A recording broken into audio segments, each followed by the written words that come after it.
The path of the pipeline has been carved into the landscape for as far as the eye can see from both sides of Highway 6. And there in the distance on the west side, sections of pipe were laid out this weekend just a few miles from the camp at Standing Rock. It is discouraging to know that it's still going on. They've called it psychological warfare, that they're coming out on the weekend in unexpected times to do it. Tribal consultation is important. This is indigenous land. Myron Dewey, cell phone in hand, using social media to broadcast the latest pipeline development. I really appreciate you guys being here to witness this. That fire of outrage, matched only by the glow of the main campfire as darkness fell at Standing Rock.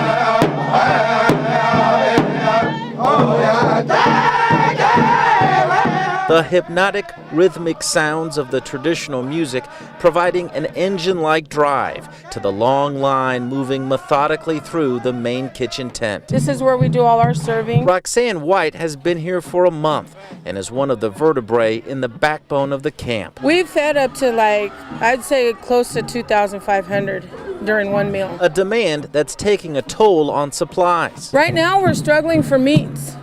We need fish, hamburger, buffalo, elk, whatever anybody can donate. All of their cooking is powered by natural flame, with wood donated by people like Jerry Thex, who drove 463 miles with trees and a chainsaw. Something inside me said, you have to go, you have to be there. That same something drew one woman from Kentucky. It took us 5 days to get here. And another from across the ocean. We're coming from Hawaii, Honolulu, Hawaii. That influx has grown the camp to thousands, a feat that still amazes Justin Rowland. 40 people, main campers all summer long. That's how many people were here when he arrived on May 26th.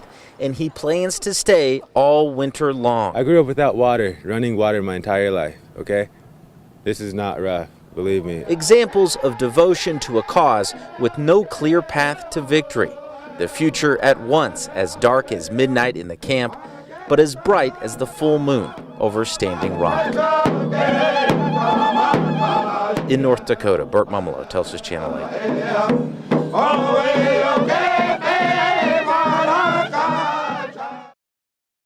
I know who I look like. His eyes were on the road, but Len Wade's head was in the clouds. Is this really real? Is this really happening? At the age of 51, he's about to meet his biological father. I'm going to meet my father on Father's Day weekend for the first time. When he found his biological mother, it was too late. Nancy Barnes passed away years ago.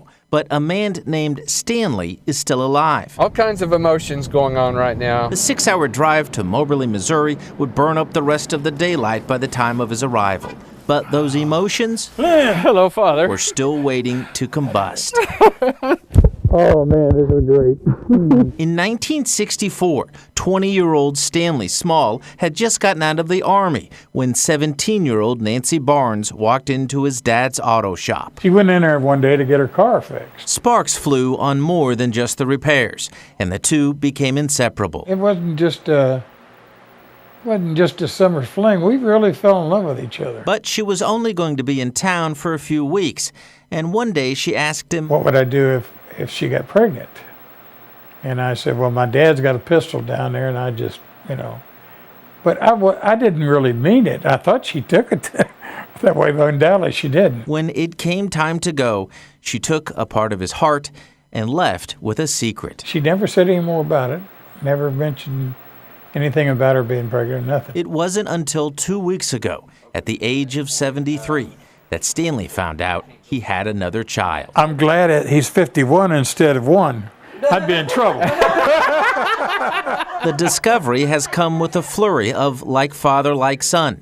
From facial features... Everybody kept telling me, man, you look just like him. We got the same nose. To footwear... What width are your shoes? Oh, they're extra wide. Even down to the day they were both born. Yeah, same birthday. They talked for most of the night, and by morning it was sinking in. This is all real. The decades of dreaming are over. It's really happening. All those years of wondering met... I love him. ...with open arms. A Father's Day gift of hope.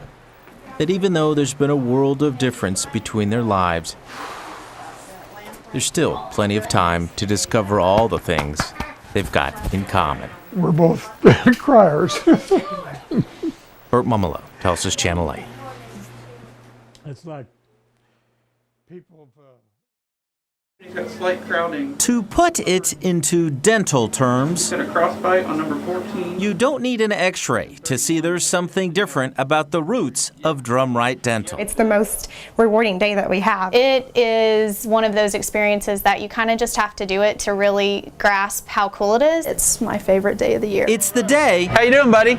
of the Special Olympics. Nice! It's the best day of the year for me and my staff. For the past 5 years, Dr. Travis Burkett has closed down his office and opened up a mobile clinic at the games. We sit them down and we do an actual a dental screening. Their goal this year, When you go win your medal, will you come back and show us? was to see 750 people. No decay, no trauma. For folks outside the special needs community, it may come as a surprise that simply finding a dentist who will treat you is a massive challenge. You could not believe the trouble that you got into looking for a dentist to take care of these special needs kids. From parents, stories of heartache and uneasiness. I had taken him to one dentist and I just wasn't comfortable at all. He wasn't comfortable. Kimberly's son Kyle, a presence in Special Olympic bocce, found himself invisible at the dentist's office until It's not like, hi, how are you? It's how are you? And how are you? You know, they acknowledge your child. it's a kindness so readily on display Hey, Michelle, how are you doing? that you realize Dr. Burkett's secret to treating teeth Awesome. is that he first treats hearts. Okay, follow me. I'll get you a mouthpiece. And a pin too. Yeah, hey, since you're Employee of the Year, I'll get you 2 pins.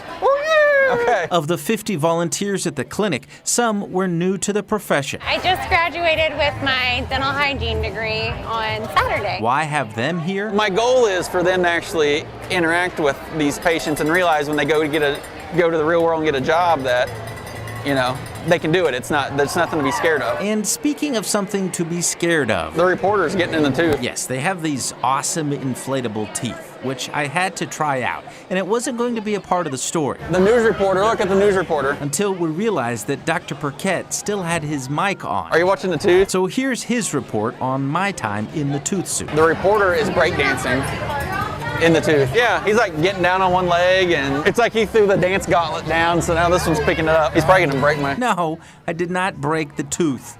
I just demonstrated proper use.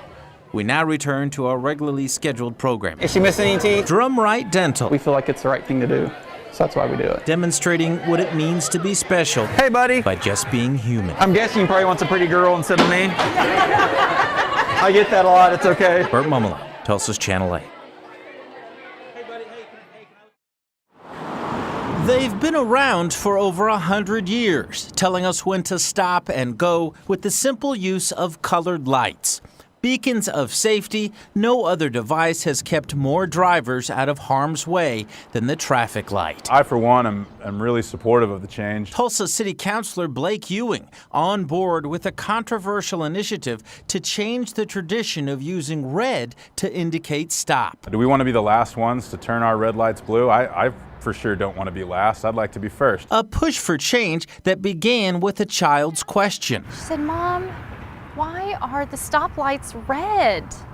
I said, well, they've always been red. But for the Rosso family, that reason wasn't good enough for a color they hold in the highest regard. Well, we love the color red. So much so that watching red used in an authoritarian manner, ordering people to stop, was seen as negative by a family who sees the color in nothing but a positive light. You know, Valentine's Day, we celebrate it for the whole month of February. Armed with a passion for their favorite color, they set out to turn stoplights blue. Well, we put together a petition. A petition that's rapidly gained traction across T-Town. I've got somewhere around 5,000 signatures already. I mean, these are registered voters. At Ike's Chili, that red positivity is echoed in everything from their T-shirts to their name in neon. Blue's like freeze. It's cold. It stops you in your tracks. So why wouldn't we use the color blue instead of red? But over at Reader's Service Center, the times of political correctness is going too far. Owner Ross Ledbetter has had a front row seat at one of the first intersections giving the blue stoplights a try, 21st and Lewis. Oh, we've seen all kinds of wrecks. The most recent involved a driver apparently confused by the color change, who told Ross, I looked up, I didn't see red, I just kept on going, and there was a nice wreck. Despite 9 accidents in the past week attributed to blue confusion, the city continues to move forward with changing more lights. Why? I think the last thing the city needs is another lawsuit. Concern that a multi-million-dollar lawsuit based on the First Amendment would be victorious. I feel strongly enough that we would file a lawsuit. So far, 12 lights have been converted with not in service bags indicating which ones are set to turn blue next. People get familiar, with which lights are changing. A campaign for the color of love, marred by a concern that with it comes chaos. People have too much say in what goes on in the world for political correctness, and it just needs to stop. Which, as it turns out, is the perfect segue for this story to stop. April Fools! April Fools! April Fools. April Fools. You just got. Burt Mummolo, Telsus Channel 8.